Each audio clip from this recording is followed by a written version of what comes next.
नमस्कार। आइए सुनते हैं अमरकांत जी की लिखी कहानी बहादुर।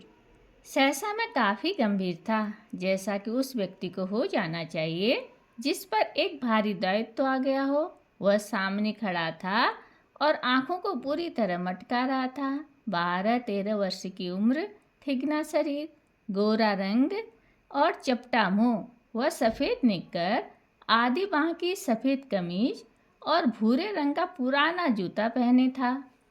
उसके गले में स्काउटों की तरह एक रुमाल बंधा था। उसको घेरकर परिवार के अन्य लोग खड़े थे। निर्मला चमकती दृष्टि से कभी लड़के को देखती और कभी मुझको और अपने भाई को। निश्चय ही वह पंच बराबर हो गई थी। उसको लेकर मेरे साले साहब आए थे। नौकर रखना कई कारणों से बहुत जरूरी हो गया था। मेरे सभी भाई और रिश्तेदार अच्छे ओहदों पर थे और उन सभी के यहाँ नौकर थे। मैं जब बहन की शादी में घर गया तो वहाँ नौकरों का सुख देखा। मेरी दोनों भाभियाँ रानी की तरह बैठकर चारपाइयाँ तोड़ती थी, जबकि निर्मला को सवेरे से लेकर रात तक खटना पड़ता था। मैं ईर्ष्या से जल गया। इसके बाद नौकरी पर वापस आया तो निर्मला दोनों जो नौकर चाकर की माला जपने लगी। उसकी तरह अभागिन और दुखिया स्त्री और भी कोई इस दुनिया में होगी? वे लोग दूसरे होते हैं जिनके भाग्य में नौकर का सुख होता है। पहले साले साहब ने असाधारण विस्तार से उसका किस्सा सुनना पड़ा। वह एक नेपाली था जिसका गांव नेपाल और बिहार की सीमा पर था। उसका बाप युद्ध में मारा गया था और उसकी माँ सारे परिवार का भरण पोषण करती थी। माँ उसकी बड़ी गुस्सैल थी और उसको बहुत मारती थी। माँ चाहती थी कि लड़का घर के काम धाम में हाथ बटाए, जबकि वह पहाड़ या जंगलों में निकल जाता और पेड़ों पर चढ़कर चिड़ियों के घोंसलों में हाथ डालकर उनके बच्चे पकड़ता या फल तोड़ तोड़ कर खाता। कभी कभी वह पशुओं को चराने के लिए ले जाता था। उसने एक बार उस भैंस को बहुत मारा जिसको उसकी माँ बहुत प्यार करती थी और इसलिए उससे वह बहुत चिढ़ता था। मार खाकर भैंस भागी भागी उसकी माँ के पास चली गई, जो कुछ दूरी पर एक खेत में काम कर रही थी। माँ का माथा ठनका। बेचारा बेजबान जानवर चरना छोड़कर यहाँ क्यों आएगा? जरूर लौंडे ने इसको काफी मारा है। वह गुस्से से पागल हो गई। जब लड़का आया तो माँ ने भैंस की मार का काल्पनिक अनुमान करके एक डंडे से उसकी दुगनी पिटाई की और उसको वहीं कराता हुआ छोड़कर घर लौट आई। लड़के का मन माँ से फट गया और वह रात भर जंगल में छिपा रहा। जब सवेरा होने को आया तो वह घर पहुंचा और किसी तरह अंदर चोरी चुपके घुस गया। फिर उसने घी की हंडिया में हाथ डालकर माँ के रखे रुपयों में से 2 रुपये निकाल लिए। अंत में 9-2-11 हो गया। वहाँ से 6 मील की दूरी पर बस स्टेशन था, जहाँ गोरखपुर जाने वाली बस मिलती थी। तुम्हारा नाम क्या है जी? मैंने पूछा।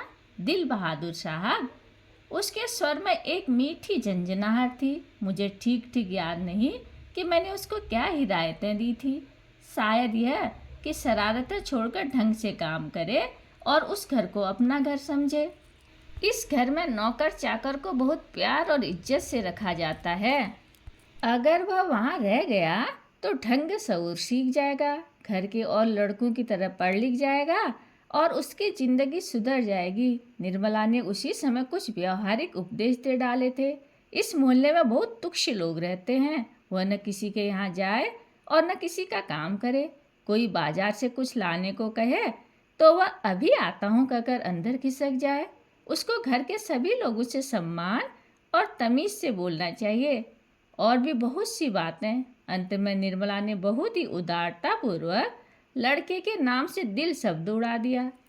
परंतु बहादुर बहुत ही हंसमुख और मेहनती निकला। उसकी वजह से कुछ दिनों तक हमारे घर में वैसा ही उत्साहपूर्ण वातावरण छाया रहा जैसा कि प्रथम बार तोता मैना या पिल्ला पालने पर होता है। सवेरे सवेरे ही मोहल्ले के छोटे छोटे लड़के घर के अंदर आकर खड़े हो जाते और उसको देखकर हंसते या तरह तरह के प्रश्न करते।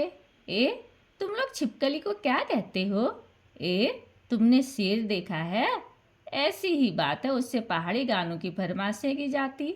घर के लोग भी उससे इसी प्रकार की छेड़खानियाँ करते थे।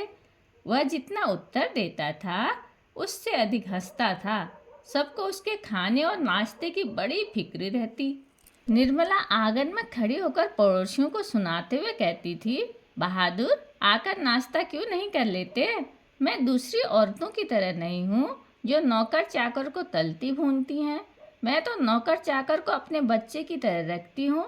उन्होंने तो साफ साफ कह दिया है कि 100-150 महीने बारी उस पर भले ही खर्चे हो जाएं, पर तकलीफ उसको जरा भी नहीं होनी चाहिए। एक निकर कमीज तो उसी रोज लाए थे और भी कपड़ा बना रहे हैं। धीरे धीरे वह घर के सारे काम करने लगा। सवेरे ही उठकर वह बाहर नीम के पेड़ से दातुन तोड़ लाता था। वह हाथ का सहारा लिए बिना कुछ दूर तक तने पर दौड़ते हुए चढ़ जाता। मिनट भर में वह पेड़ की पुलई पर नजर आता। निर्मला छाती पीट कर कहती थी, अरे रीछ बंदर की जात, कहीं गिर गया तो बड़ा बुरा होगा। वह घर की सफाई करता, कब्रों में पोछा लगाता, अंगीठी जलाता, चाय बनाता और पिलाता, दोपहर में कपड़े धोता और बर्तन मलता। वह रसोई बनाने की भी जिद करता, पर निर्मला स्वयं सब्जी और रोटी बनाती। निर्मला की उसको बहुत फिक्र रहती थी। उसकी उन दिनों तबीयत ठीक नहीं रहती थी, इसलिए वह दवा ले रही थी। बहादुर उसको कोई काम करते देखकर कहता था, माताजी, मेहनत न करो, तकलीफ बढ़ जाएगी। वह कोई भी काम करता होता, समय होने पर हाथ धोकर भालू की तरह दौड़ता हुआ कमरे में जाता और दवाई का डिब्बा निर्मला के सामने लाकर रख देता। जब मैं शाम को दफ्तर से घर आता तो घर के सभी लोग मेरे पास आकर दिन भर के अपने अनुभव सुनाते थे। बाद में वह भी आता था। वह एक बार मेरी ओर देखकर सिर झुका लेता और धीरे धीरे मुस्कुराने लगता। वह कोई बहुत ही मामूली घटना की रिपोर्ट देता। बाबूजी, बहन जी का एक सहेली आया था, या बाबूजी, भैया सिनेमा गया था। उसके बाद वह इस तरह हंसने लगता था गोया बहुत ही मज़ेदार बात कह दी हो। उसकी हंसी बड़ी कोमल और मीठी थी, जैसे फूल की पंखुड़ियाँ बिखर गई हों। मैं उससे बातचीत करना चाहता था, पर ऐसी इच्छा रहते हुए भी मैं जानबूझकर बहुत गंभीर हो जाता था और दूसरी ओर देखने लगता था। निर्मला कभी कभी उससे पूछती थी, बहादुर, तुमको अपनी माँ की याद आती है? नहीं, क्यों? वह मारता क्यों था? इतना कहकर वह खूब हंसता था, जैसे मार खाना खुशी की बात हो। तब तुम अपना पैसा माँ के पास कैसे भेजने को कहते हो? माँ बाप का कर्जा तो जन्म भर भरा जाता है। वह फिर जोर से हंसता था। निर्मला ने उसको एक फटी पुरानी दरी दे दी थी। घर से वह एक चादर भी ले आया था। रात को काम धाम करने के बाद वह भीतर के बरामदे में एक टूटी हुई बंसखट पर अपना बिस्तर बिछाता था। वह बिस्तरे पर बैठ जाता और अपनी जेब में से कपड़े की एक गोल सी नेपाली टोपी निकालकर पहन लेता, जो बाईं और काफ़ी झुकी रहती थी। फिर वह एक छोटा सा आईना निकालकर बंदर की तरह उसमें अपना मुंह देखता था। वह बहुत ही प्रसन्न नजर आता था। इसके बाद कुछ और भी चीज़ें निकलती जेब से, उसके बिस्तर पर सज जाती थी। कुछ गोलियां, पुराने ताश की एक गड्डी, कुछ खूबसूरत पत्थर के टुकड़े, ब्लेड, कागज की नावें। वह कुछ देर तक उनसे खेलता था। उसके बाद वह धीमे धीमे स्वर में गुनगुनाने लगता था। उन पहाड़ी गानों का अर्थ हम समझ नहीं पाते थे, पर उसकी मीठी उदासी सारे घर में फैल जाती, जैसे कोई पहाड़ की निर्जनता में अपने किसी बिछड़े हुए साथी को बुला रहा हो। दिन मज़े में बीतने लगे। बरसात आ गई थी। पानी रुकता था और बरसता था। मैं अपने को बहुत ऊंचा महसूस करने लगा था। अपने परिवार और संबंधियों के बड़प्पन तथा शान बान पर मुझे सदा गर्व रहा है। अब मैं मोहल्ले के लोगों को पहले से भी तुच्छ समझने लगा। मैं किसी से सीधे मुंह बात नहीं करता, किसी की ओर ठीक से देखता भी नहीं था। दूसरे के बच्चों को मामूली सी शरारत पर डांट डपट देता। कई बार पड़ोसियों को सुना चुका था, जिसके पास कलेजा है वही आजकल नौकर रख सकता है, घर के स्वामी की तरह रहता है। निर्मला भी सारे मोहल्ले में शुभ सूचना दे आई थी। आधी तनख्वाह तो नौकर पर ही खर्ची हो रही है, पर रुपया पैसा कमाया किस लिए जाता है? ये तो कई बार कह ही चुके थे कि तुम्हारे लिए दुनिया के किसी कोने से नौकर जरूर लाऊंगा। वही हुआ। निसंदेह है, बहादुर की वजह से सबको खूब आराम मिल रहा था। घर खूब साफ और चिकना रहता, कपड़े चमाचम सफ़ेद। निर्मला की तबीयत भी काफ़ी सुधर गई। अब कोई एक घर भी न टकसाता था। किसी को मामूली से मामूली काम करना होता तो वह बहादुर को आवाज़ देता, बहादुर एक गिलास पानी, बहादुर पेंसिल नीचे गिरी है उठाना। इसी तरह की फरमाइश है। बहादुर घर में फिरकी की तरह नाचता रहता। सभी रात में पहले ही सो जाते थे और सवेरे 8 बजे से पहले न उठते थे। मेरा बड़ा लड़का किशोर काफ़ी शान शौकत और रोब दाब से रहने का कायल था और उसने बहादुर को अपने कड़े अनुशासन में रखने की आवश्यकता महसूस कर ली थी। फलतः उसने अपने सभी काम बहादुर को सौंप दिए। सवेरे उसके जूतों में पालिश लगनी चाहिए। कॉलेज जाने से ठीक पहले साइकिल की सफाई जरूरी थी। रोज ही उसके कपड़ों की धुलाई और इस्त्री होनी चाहिए और रात में सोते समय वह नित्य बहादुर से अपने शरीर की मालिश कराता और मुक्की भी लगवाता। पर इतनी सारी फरमाइशों की पूर्ति में कभी कभी कोई गड़बड़ी हो जाती। जब ऐसा होता, किशोर गर्जना तर्जना करने लगता, उसको बुरी बुरी गालियां देता और उस पर हाथ छोड़ देता। मार खाकर बहादुर एक कोने में खड़ा हो जाता। चुपचाप देख बे, किशोर चेतावनी देता, मेरा काम सबसे पहले होना चाहिए। अगर एक काम भी छूट गया तो मारते मारते हुलिया टाइट कर दूंगा। साला कामचोर, करता क्या है तू? बैठा बैठा खाता है। रोज ही कोई ना कोई ऐसी बात होने लगी जिसकी रिपोर्ट पत्नी मुझे देती थी। मैंने किशोर को मना किया पर वह नहीं माना, तो मैंने यह सोचकर छोड़ दिया कि थोड़ा बहुत तो ये चलता ही रहता है, फिर एक हाथ से ताली कहाँ बजती है। बहादुर भी बदमाशी करता होगा। पर एक दिन जब मैं दफ्तर से आया तो मैंने किशोर को एक डंडे से बहादुर की पिटाई करते हुए देखा। निर्मला कुछ दूरी पर खड़ी होकर हाँ हाँ कहती हुई मना कर रही थी। मैंने किशोर को डांट कर अलग किया। कारण यह था कि शाम को साइकिल की सफाई करना बहादुर भूल गया था। किशोर ने उसको मारा तथा गालियां दी तो उसने उसका काम करने से ही इनकार कर दिया। तुम साइकिल साफ क्यों नहीं करते? मैंने उससे कड़ाई से पूछा। बाबूजी, भैया ने मेरे बाप को क्यों लाकर खड़ा किया?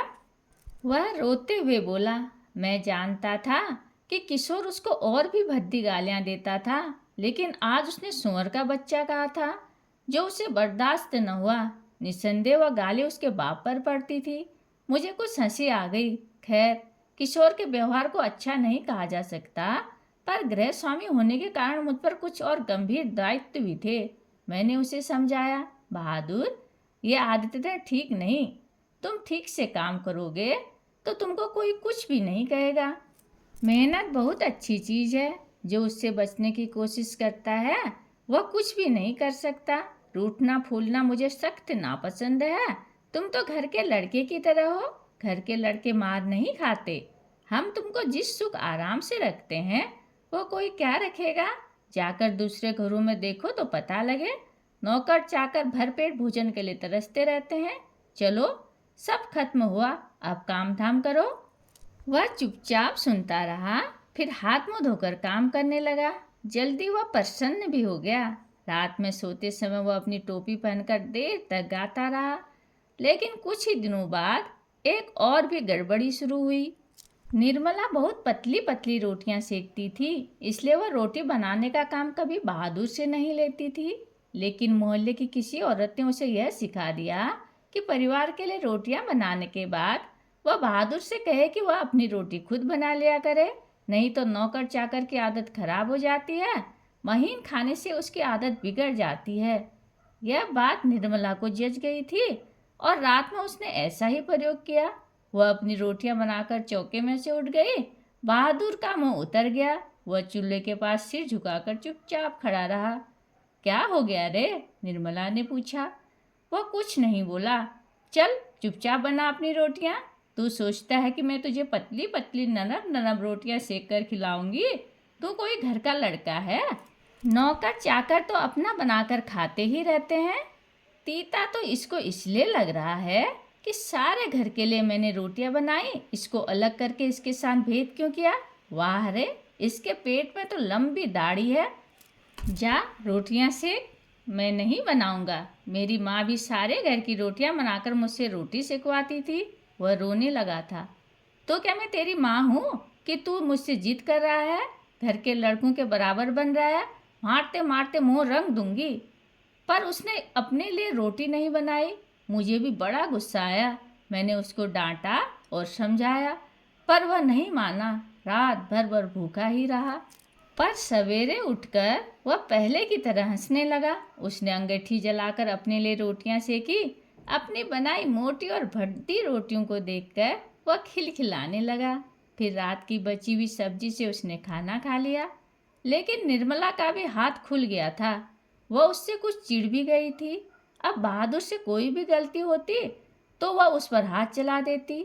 उसको मारने वाले अब घर में 2 व्यक्ति हो गए थे और कभी कभी एक गलती के लिए उसको दोनों मारते। बरसात बीत गई थी। आकाश दर्पण की तरह स्वच्छ दिखाई देता। मैंने बहादुर की माँ के पास चिट्ठी लिखी थी कि उसका लड़का मेरे पास मज़े में है और मैं उसकी तनख्वाह के पैसे उसके पास भेज दिया करूँगा। लेकिन कई महीने के बाद भी उधर से कोई जवाब नहीं आया था। मैंने बहादुर से कह दिया था कि उसका पैसा यहाँ जमा रहेगा, जब वह घर जाएगा तो लेता जाएगा। पर अब बहादुर से भूल गलतियाँ अधिक होने लगी थी। शायद इसका कारण मारपीट और गाली गलौज हो। मैं कभी कभी इसको रोकना चाहता, फिर यह सोचकर चुप लग जाता कि नौकर चाकर तो मारपीट खाते ही रहते हैं। एक दिन रविवार को मेरी पत्नी के एक रिश्तेदार आए। वह बीवी बच्चों के साथ थे। वह अपने किसी खास संबंधी के यहाँ आए थे, तो यहाँ भी भेंट मुलाकात करने के लिए चले आए थे। घर में बड़ी चहल पहल मच गई। मैं बाजार से रोहू मछली और देहरादूनी चावल ले आया। नाश्ता पाने के बाद बातों की जलेबी छनने लगी। पर इसी समय एक घटना हो गई। अचानक उस रिश्तेदार की पत्नी नीचे फर्श पर झुककर देखने लगी। फिर उनने चारपाई के अंदर झांक कर देखा। अंत में कमरे के अंदर गई और फर्श पर पड़े हुए कागजों को उठाकर जांच पड़ताल करने लगी। क्या बात है? मैंने पूछा। रिश्तेदार की पत्नी जबरदस्ती मुस्कुराकर मजबूरी में सिर हिलाते हुए बोली, क्या बताएं? 11 रुपये साड़ी के खूंट से निकालकर यहीं चारपाई पर रखे, पर वे मिल नहीं रहे हैं। आपको ठीक याद है ना? हाँ हाँ, खूब अच्छी तरह याद है। ये रुपये मैंने खूंट में बांध कर रखे थे। रिक्शे वाले को देने के लिए खूंट खोला ही था। फिर वे रुपये चारपाई पर रख दिए थे कि 4 रुपये की मिठाई मंगा लूँगी और कुछ बच्चों के हाथ पर रख दूँगी। रास्ते में कोई ढंग की दुकान नहीं मिली थी, नहीं तो इधर से ही लाती। किसी के यहाँ खाली हाथ जाने में अच्छा भी नहीं लगता। बताइए, अब तो मैं कहीं की न रही। फिर मेरी ओर झुककर धीमे स्वर में कहा, जरा उससे पूछिए ना, वह इधर आया था। कुछ देर तक वह यहाँ खड़ा रहा, फिर तेजी से बाहर चला गया था। अरे नहीं, वो ऐसा नहीं है, मैंने कहा। You do not know these people are expert in this art, रिश्तेदार ने कहा। मैंने बहादुर की ओर तिरछी दृष्टि से देखा। वह सिर झुकाकर आटा गूंथ रहा था। उसके चेहरे पर संतुष्ट और प्रफुल्लता थी। उसने ऐसा काम तो कभी नहीं किया, बल्कि जब कभी उसने 2-4 आने इधर उधर पड़े देखे तो उठाकर निर्मला के हाथ में दे दिए थे। पर किसी के दिल की बात कोई कैसे जान सकता है? न मालूम अचानक मुझे क्या हो गया। मैंने गुस्से में आ गया। बहादुर, मैंने कड़े स्वर में कहा। जी बाबूजी, इधर आओ। वो आकर खड़ा हो गया। तुमने यहाँ से रुपये उठाए थे? जी नहीं बाबूजी, उसने निर्भय उत्तर दिया। ठीक बताओ, मैं बुरा नहीं मानूंगा। नहीं बाबूजी, मैं लेता तो बता देता। तुम यहाँ खड़े नहीं थे, रिश्तेदार की पत्नी ने कहा। फिर तेजी से बाहर चले गए थे। देखो भैया, सच सच बता दो, मिठाई खरीदने और बच्चों को देने के लिए रुपए रखे थे। मैं तो बुरी फंसी। अब वापस जाने के लिए रिक्शे के भी पैसे नहीं। मैं तो बाहर नमक लेने गया था। सच सच बता बहादुर, अगर नहीं बताएगा तो बहुत पीटूंगा और पुलिस के सुपुर्द कर दूंगा। मैं चिल्ला पड़ा। मैंने नहीं लिया बाबूजी। बहादुर का मुंह काला पड़ गया था। पता नहीं मुझे क्या हो गया। मैंने सहसा उछलकर उसके गाल पर एक तमाचा जड़ दिया। मैं आशा कर रहा था कि ऐसा करने से वह बता देगा। तमाचा खाकर वह गिरते गिरते बचा। उसकी आंखों से आंसू गिरने लगे। मैंने नहीं लिया। इसी समय रिश्तेदार साहब ने एक अजीब हरकत की। अच्छा छोड़िए, इसको पुलिस के पास ले जाता हूँ। इतना कहकर उनने बहादुर का हाथ पकड़ लिया और उसको दरवाजे की ओर घसीट कर ले गए। पर दरवाजे के पास उसने धीरे से बोले, देखो, तुम मुझे बता दो, मैं कुछ नहीं करूँगा, बल्कि तुमको इनाम में 2 रुपये दूंगा। पर बहादुर ने इनकार कर दिया। उसके बाद रिश्तेदार साहब 2-3 बार उसको दरवाजे की ओर खींच कर ले गए, जैसे पुलिस को देने जा रहे हों। लेकिन आगे बढ़कर वह रुक जाते और उससे धीमे धीमे शब्दों में पूछताछ करने लगते। अंत में हार कर उसने उनको छोड़ दिया और वापस आकर चारपाई पर बैठते हुए हंसकर बोले, जाने दीजिए, ये सब बड़े घाघ होते हैं। किसी झाड़ी वाड़ी में छिपा आया होगा या जमीन में गाड़ आया होगा। मैं तो इन सबों को खूब जानता हूँ। भालू बंदर से कम थोड़ी होते हैं ये।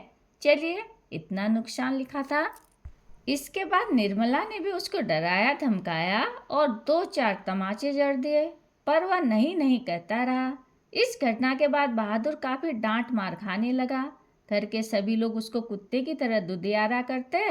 किशोर तो जैसे उसकी जान के पीछे पड़ गया था। वह उदास रहने लगा और काम में लापरवाही करने लगा। एक दिन मैं दफ्तर से विलंब से आया। निर्मला आंगन में चुपचाप सिर पर हाथ रखकर बैठी थी। अन्य लड़कों का पता नहीं था, लेकिन लड़की अपनी माँ के पास खड़ी थी। अंगीठी अभी नहीं जली थी। आंगन गंदा पड़ा था। बर्तन बिना मले हुए रखे थे। सारा घर जैसे काट रहा था। क्या बात है? मैंने पूछा। बहादुर भाग गया। भाग गया? क्यों? पता नहीं, आज तो कुछ हुआ भी नहीं था। सवेरे से ही बड़ा प्रसन्न था। हमेशा माताजी माताजी कह रहा। दोपहर में खाना खाया। उसके बाद आंगन से सिलबट्टा लेकर बरामदे में रखने जा रहा था कि सिल हाथ से छूटकर गिर गई और 2 टुकड़े हो गई।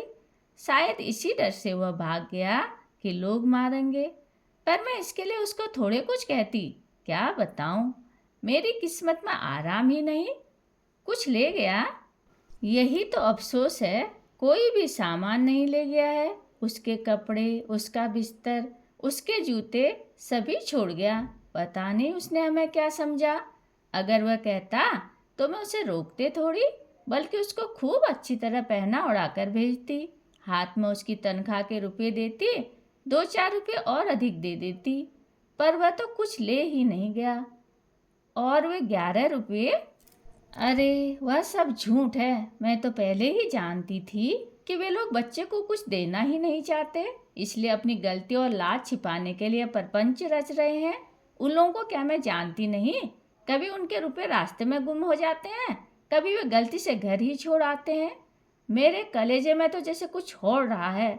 किशोर को भी बड़ा अफसोस है। उसने सारा शहर छान मारा, पर बहादुर नहीं मिला।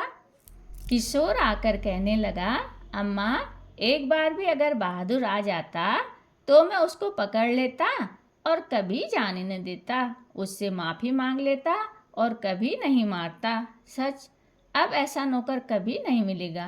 कितना आराम दे गया वह। अगर वह कुछ चुरा कर ले गया होता तो संतोष हो जाता। निर्मला आंखों पर आंचल रखकर रोने लगी। मुझे बड़ा क्रोध आया।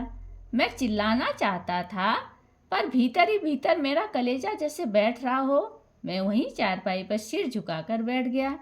मुझे एक अजीब सी लघुता का अनुभव हो रहा था। यदि मैं न मारता तो शायद वह न जाता। मैंने आंगन में नज़र दौड़ाई। एक और स्टूल पर उसका बिस्तर रखा था। अलगनी पर उसके कुछ कपड़े टंगे थे। स्टूल के नीचे वो भूरा जूता था जो मेरे साले साहब के लड़के का था। मैं उठकर अलगनी के पास गया और उसके नेकर की जेब में हाथ डालकर उसके सामान निकालने लगा। वही गोलियां, पुराने ताश की गड्डी, खूबसूरत पत्थर, ब्लेड, कागज़ की नावें। कहानी सुनने के लिए धन्यवाद।